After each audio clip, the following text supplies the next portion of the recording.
અને હવે પ્રસ્તુત છે પ્રાસંગિક, જેમાં આજે આપ સાંભળશો કનૈયાલાલ મુનશીની પુણ્યતિથિ એ વિશે વાત. સંપાદન અશરફ નથવાણી, પઠન કૃપાલી મહિચ્છાનું. તરીકે પણ જાણીતા હતા. ભારતીય સ્વતંત્રતા સેનાની, રાજકારણી, ગુજરાતી ભાષાના જાણીતા લેખક અને શિક્ષણશાસ્ત્રી હતા. તેઓ વ્યવસાય વકીલ હતા અને પછીથી લેખન અને રાજકારણ તરફ વળ્યા. ગુજરાતી સાહિત્યમાં તેઓ અત્યંત જાણીતા હતા. તેમણે 1938માં શિક્ષણ સંસ્થા ભારતીય વિદ્યા ભવનની સ્થાપના કરી હતી. મુનશીએ ગુજરાતી ઉપરાંત હિન્દી અને અંગ્રેજીમાં પણ લેખન કર્યું છે. તેઓ ભારતીય રાષ્ટ્રીય કોંગ્રેસ સાથે ભારતના સ્વતંત્રતા સંગ્રામમાં જોડાયા હતા. તેઓ બંધારણ સભાના સભ્ય રહ્યા અને આઝાદ ભારતના સૌપ્રથમ કૃષિ પ્રધાન હતા.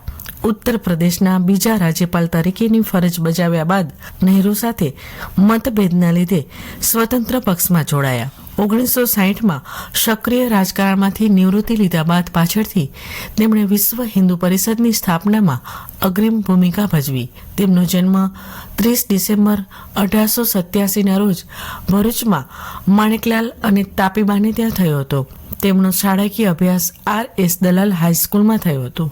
1901માં તેમણે મેટ્રિકની પરીક્ષા પાસ કરીને 1902માં વડોદરા કોલેજમાં પ્રવેશ મેળવ્યો. વડોદરામાં તેમના શિક્ષક અરવિંદ ઘોષનો તેમના પર ઊંડો પ્રભાવ પડ્યો હતો. મહારાજા સયાજીરાવ ગાયકવાડ ત્રીજા, મહાત્મા ગાંધી, સરદાર પટેલ અને ભુલાભાઈ દેસાઈ પણ તેમના આદર્શ હતા. 1905માં પ્રથમ વર્ગ સાથે અંબાલાલ સાકરલાલ પારિતોષિક જીતીને ઇન્ટરની પરીક્ષા પસાર કરી અને 1907માં એલિયટ પ્રાઇઝ સાથે BAની પદવી મેળવી. 1910માં તેમણે LLBની પરીક્ષા ઉત્તીર્ણ કરી અને 1913માં તેમણે મુંબઈ હાઈકોર્ટમાં વકીલાતનો વ્યવસાય શરૂ કર્યો. 1900માં નાની ઉંમરે તેમના લગ્ન અતિલક્ષ્મી સાથે થયા. 1924માં અતિલક્ષ્મીનું અવસાન થયું હતું. 1926માં તેમણે લીલાવતી શેઠ સાથે પુનઃ લગ્ન કર્યા હતા. લીલાવતી મુનશી પણ જાણીતા ગુજરાતી સાહિત્યકાર હતા. તેમની સુદીર્ઘ રાજકીય કારકિર્દી દરમિયાન તેઓ 1925માં મુંબઈ ધારાસભામાં ચૂંટાયા. 1930માં ભારતીય રાષ્ટ્રીય કોંગ્રેસમાં જોડાયા અને ત્યાર પછી 1930-32 દરમિયાન સ્વતંત્રતાની ચળવળમાં જેલવાસ ભોગવ્યો. 1937-39 દરમિયાન મુંબઈ રાજ્યના ગૃહપ્રધાન રહ્યા. 1948માં તેમણે સોમનાથ મંદિરના જીર્ણોદ્ધાર પછી હૈદરાબાદના ભારતમાં વિલીનીકરણમાં અગત્યની ભૂમિકા ભજવી હતી. 1938માં તેઓ રાષ્ટ્રની બંધારણ સભાના સભ્ય બન્યા અને એ પછી કેન્દ્રીય પ્રધાનમંડળમાં કૃષિ પ્રધાન રહ્યા. 1952ની ચૂંટણી પછી 1952થી 1957 દરમિયાન ઉત્તર પ્રદેશના રાજ્યપાલના હોદ્દા પર રહ્યા હતા. 1958-59 દરમિયાન કોંગ્રેસ પક્ષ સાથે મતભેદો થતા પક્ષમાંથી રાજીનામું આપ્યું અને 1959માં તેઓ રાજાજી સાથે સ્વતંત્ર પક્ષમાં જોડાયા. 1960માં તેમણે સક્રિય રાજકારણમાંથી નિવૃત્તિ લીધી.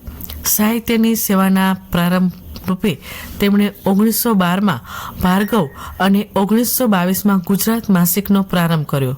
1926માં ગુજરાતી સાહિત્ય પરિષદના બંધારણમાં તેમણે અગત્યનો ભાગ ભજવ્યો હતો. તેમણે 1938માં ભારતીય વિદ્યા ભવનની સ્થાપના કરી અને 1937, 1949, 1955માં ગુજરાતી સાહિત્ય પરિષદના પ્રમુખ તરીકે રહ્યા. 1959માં તેમણે સમર્પણ માસિકનો આરંભ કર્યો હતો. 8 ફેબ્રુઆરી 1971ના દિવસે 83 વર્ષની જેફ વયે મુંબઈમાં તેમનું અવસાન થયું. જીવનના અંતિમ વર્ષોમાં કૃષ્ણ ભક્તિ તરફ વળ્યા હતા અને એટલે તેમની છેલ્લી રચના કૃષ્ણ અવતાર છે, જે અધૂરી છે. આકાશવાણીના ભુજ કેન્દ્ર પરથી હમણાં જ આપે પ્રાસંગિક સાંભળ્યું. વિષય હતો કનૈયાલાલ મુનશીની પુણ્યતિથિ. સંપાદન અશરફ નથવાણી, પઠન કૃપાલી મહિચ્છાનું.